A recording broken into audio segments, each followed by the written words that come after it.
السلام عليكم ورحمة الله وبركاته. بليان خيك قالي خبجمو أكما بيتنيتي الراس خيسما جبا تكوني سنفيد إني خوني لاتيو جاما يوها لاتيو جاما لاتيون أكما بيتنيتي أكتيفيستي أورمو سوشال ميديا رتي نما بيكمان نما حالا نما خفلتيسو نما أمالي سياسة تيجو سياسة خنا ديگر لاتيو مي akka haasawa keessanitti WhatsApp jechuudhaan ummata keenya nagee gaafadhu.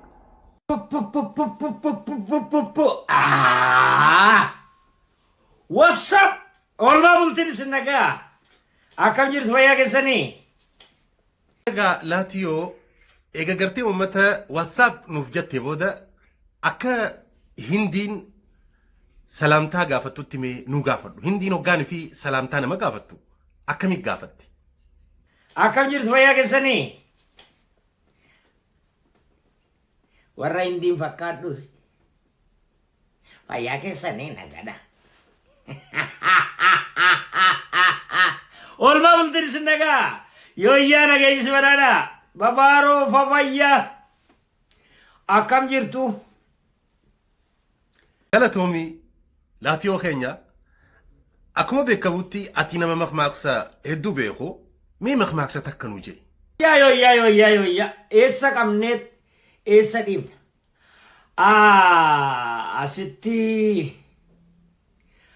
asitti hudduudha asitti lubbuudha harreessatti fe'anii jedhe namichi karaa hundaan argitee jira baga jiraate laatiyoo keenya gaafiin itti aantu Dr. Abiy Oromoo fakkaateetii ummata dagachiisee jechuu jira dubbiin tun hagam takka dhugaadha amma hin dagachiise argite Oromoo ta'ee dhufeeti Oromoo fakkaatee Oromiffaa dubbatee ummata keenya dagachiise bakka hundatti dhiya wallaggaatti harargeetti dhageesse hin dagate namni hin dagate. Egaa laatiyoo galatoomi ummanni takka takka laatiyoon gowwaadhaa jaan ati gowwaadhaa? ሌላ አማራጭ የለንም እኮ ጎዋሚቲ ጎዋናን እንጀሪን ጎዋሚቲ ሌላ አማራጭ አምጣ እስኪ galatoomii aktivistii laatiyoo ummanni tokko tokko akki jedhu lammaatutu abiyyirra xiyyiitiidha jaan gariin lakkii abiyyiitu lammaarra xiyyiitiidha jedhan dubbii tanarratti ati maal jetta kamtu xiyyiitiidha jettee yaadda?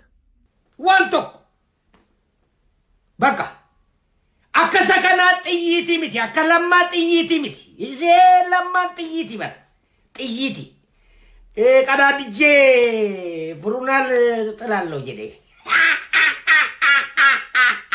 ማንም እኔን ማዘዝ አይችልም ጀዴ galatoomii aktivisti laatiyoo yeroo ammaan tanaa kana keessatti Ahmadiin Jabal irratti duula gartee maqaballeessii gandii ortodoksii yookaan amaarrii itti bane Ahmadiin Jabal biyya bulchuu ni danda'e akka uummanni muslimaa yaadutti duba Ahmadiin Jabal irra duulaa jiran dubbii kanarraa hoo akkam jetta? galatoomii aktivisti laatiyoo yeroo ammaan tanaa kana keessatti Ahmadiin Jabal irratti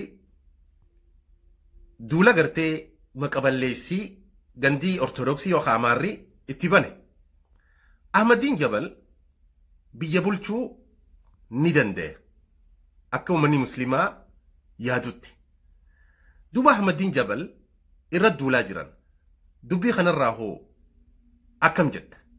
gatu bar Ahmadiin Jabal eenyuu gadi ataklaayi ministeerii argite yeroo dhibba tokko hin caala ka wagga mana hidhaatti waadamaa ba'e yeroo dhibba tokko waan inni seenaa dheeraa inni lafa kaa'aa ture so nama hin beektani argitee gubbin jedhinaa namarra namni hedduu jira ijoolleen aktivisti laatiyoo warri gartee mootummaa yookaan warri filmaataa warri gartee boordii filmaataa kun paartiilee Oromoo kana filmaatarraa baasuu fedhanii jechuu jira.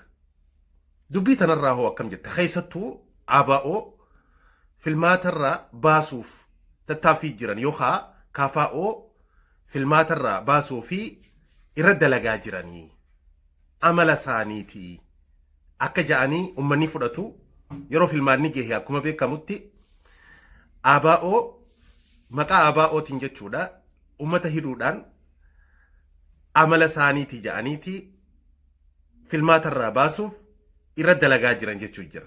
Dubbiin tuni hagamta akka dhugaadha. Dubbiin tuni atoo maal jetta dubbii kanarraa? Sila ABO darbuudhaaf turan darbuuf filmaata keessa maaliif amala isaatiin bahee duraanuu argite chaarteriidhaaf ba'uu beeka. Dura hin baheen didee yookaan immoo hidhaatti guuranii. Atiyoo mootummaan hijaa yookaan haaloo ummata islaamarraa qabaa jechuu jira. Saniif Harargeen waan islaama taate jecha waan paartii biroo deeggartii jecha haaloo baafachuuf Hararitti waan adda addaa waan deemaa jiru jechuudha. Magaalaa Hararii fi magaalaa Direedawaa kanatti tahaa jira ja'an. Ammallee masgiida mooxaa irratti gubate hunda haaloo islaamarraa qabaa ja'an. Dubbiin tuni dhugaadha. Haaloo ummata islaamaaf ummata Oromootti haaloo qabatee jira. Akka jiru namni jalaa waan garagaleef haaloo qabatee jira. Isin fixuurraa hin deebi'u. Isin bakka hundatti. Aktivistii Laatiyoo duuba maal godhuu qaban? Dardarri maal godhuu qaba jettee yaadde? Ageesse kan inni nagaadhaan argitee gadi bahee ol hin galle. Qopheeffadhuu taa'e. Ijoolleen hinaa ni wanjallaa yakkatti daballaa jedhaa jiran. Kun waan waraqaadhaan bahee faca'aa turedha.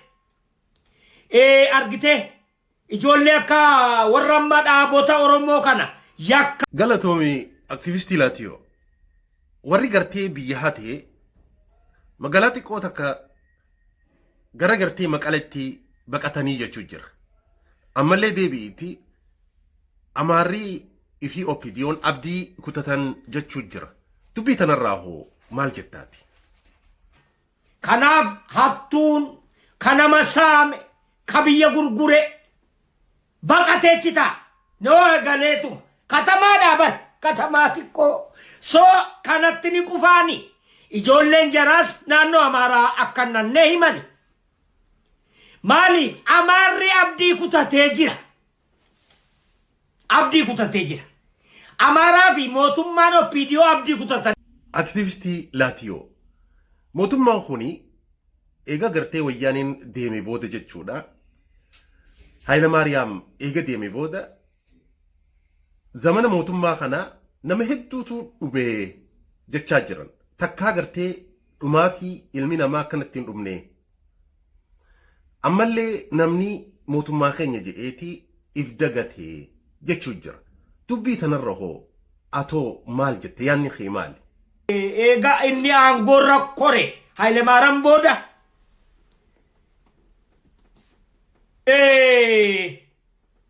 takka akka kanaatti dhumeen beeku namni. Dhumaatiis miidhamuus maaliifi ka duraa of eeggataa ture namni. Of eeggataa ture. Waraanni mootummaallee akka taphitti argite ajjeesaan turre. Itti iyyaa ture. Galatoomii Laatiyoo galatoomii galata guddaa ulfaadhu. Gaafiin biroo jaallee Galaasaa Dilboo haalaan jaalatte. Amma dura isaaf makmaaksa tokko makmaaktee turte. Makmaaka san maali dhiiroo mee nuuf himi?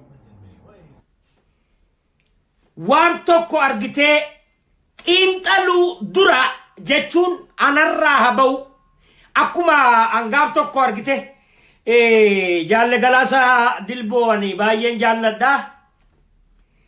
dhaaba ijaarrate jennaanan mammaassa mixii tokkotti mammaake. Ammas Enookiif mammaaka. Mixiitu mataan dhukkubsate boo mataan bowwaafate. Mataan na bowwaafataa jetteen mixiin jettee ciifte. Tole maarsii goonaree jennaani ilma namaayyuu yoo mataa kooban ni fayyaa. Mataa naa koobaayii jetteen.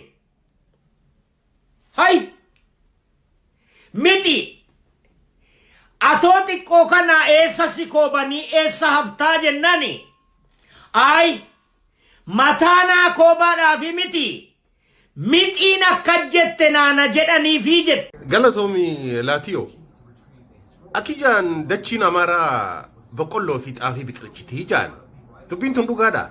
Boqqolloon biqilchuu xaafiin biqilchuu dhageesse hundaafuu walqixe dhageesse.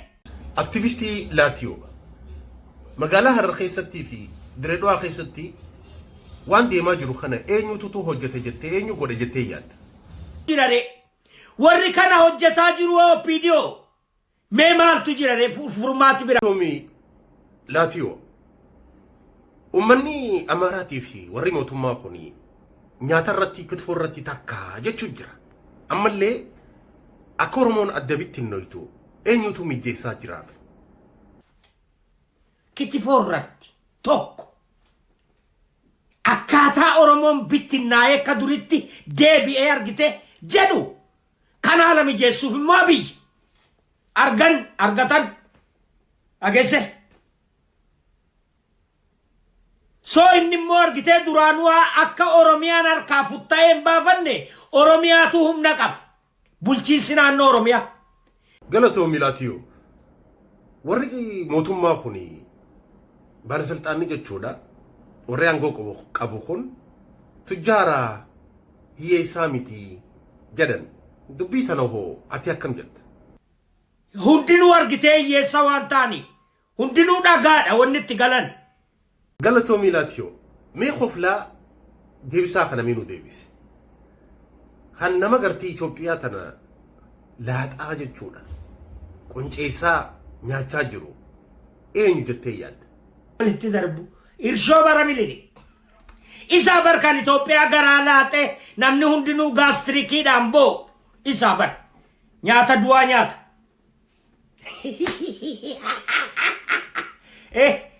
Dhageesse raaciti. Galatoomi laatiyoo mee takka qoflime si laalla qofla keessa yaanne.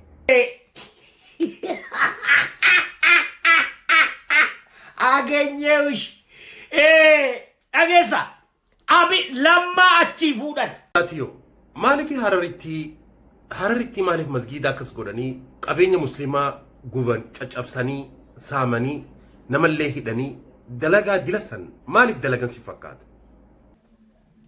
Hararitti wanni dhaqanii argitee masgiida caccabsaniif akka namni islaamaa itti ka'u. So Jawaartu kaasise jechuudhaaf kawaa'u. Jawaar amantiirraa dantaan qabu dhageesse takka amantiidhaayis dhaabbateen beeku kan amantii ofiisaatii islaama malee dantaa amantiin qabu sana Ameerikaanis hin beeka argitee hin guddisanii. Isa hin guddisanii warri sana dhiisaan kanarraa sodaan qabu. Deebi'ee Oromoon argitee bahaadhi. Galatoomi aktivistii laatiyoo gaafii maayyiiti kun gaafii maayyii akki jettu Dr. Abiyyi maal ta'uu fedha? Diktaatera ta'u kana waanuma silaa itti yaadee jiru gabaabaa tunkan.